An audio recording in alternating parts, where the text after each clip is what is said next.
রাত 12টার পর এই কাজগুলো করেন, জানেন এতে কৃষ্ণ কতটা অসন্তুষ্ট হন।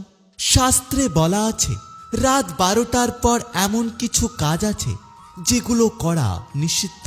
তার মধ্যে প্রথম কাজটা হলো রাত 12টার পর কারো নিন্দা করবেন না বা কারো বিষয়ে খারাপ কথা বলবেন না, কারণ এই সময় আপনার কথার প্রভাব অনেক বেশি হয়।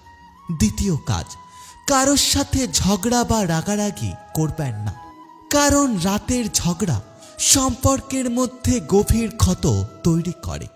তৃতীয় কাজ, কাউকে অভিশাপ দেবেন না বা কাউকে নিয়ে অশুভ কথা বলবেন না, কারণ এই সময় নেগেটিভ শক্তি অনেক বেশি অ্যাক্টিভ থাকে।